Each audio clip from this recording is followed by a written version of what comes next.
Niniejszy kurs został opracowany w ramach projektu TEFFIC, finansowanego z programu Erasmus+, i udostępniony do tłumaczenia i celów edukacyjnych w projekcie Nauczyciel 4.0, realizowanym przez Fundację Platforma Przemysłu Przyszłości oraz International Development Norway ze środków programu Edukacja i norweskich mechanizmów finansowych.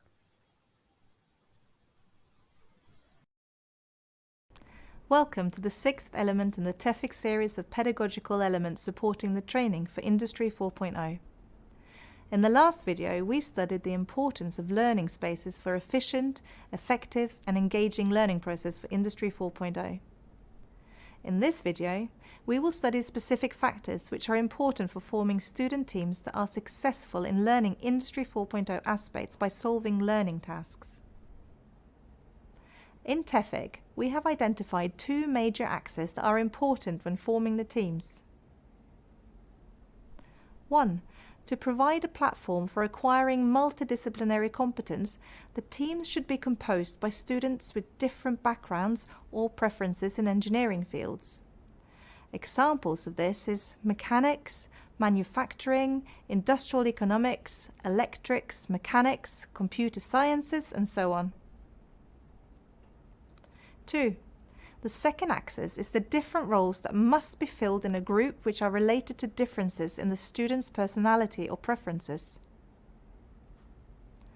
The slide shows a matrix that illustrates different roles and profiles that should be present in a team. It looks quite complex, but we will try to simplify it further on.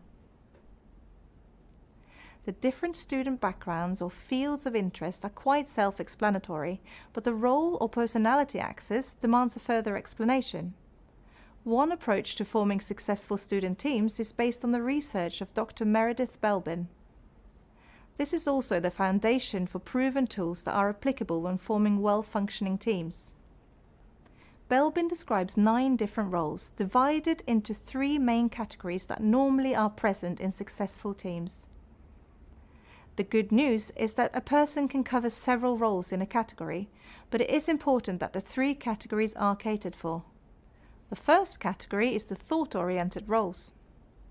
The analytic or monitor evaluator is soberly strategic and sharp-minded, sees all options and is precise in judgments.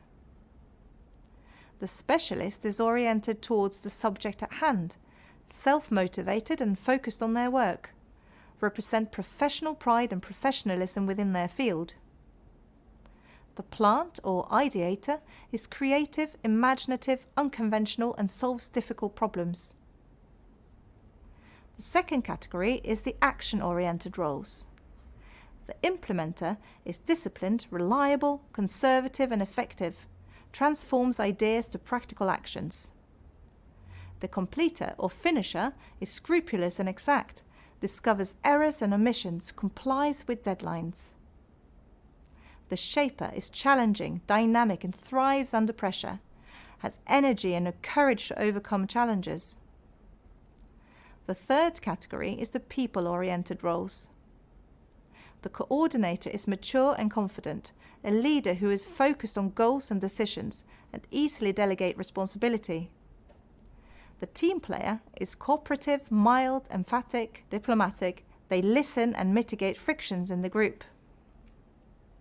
The resource investigator is extrovert, enthusiastic, communicative, examines opportunities, creates and develops contracts. That was Belbin's 9 roles divided into 3 categories. The personalities fitting into the roles have correspondingly strong and weak points. Luckily, one person often covers several roles, so the teams do not have to have too many members.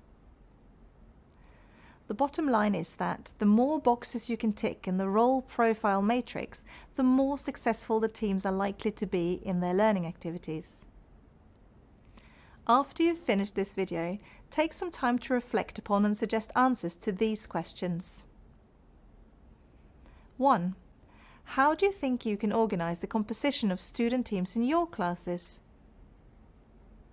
2.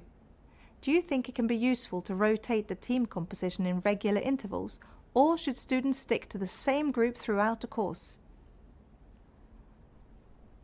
In our next TEFFIC video, we will look at the importance of feedback to the students in the learning process and how you can support a student's reflections.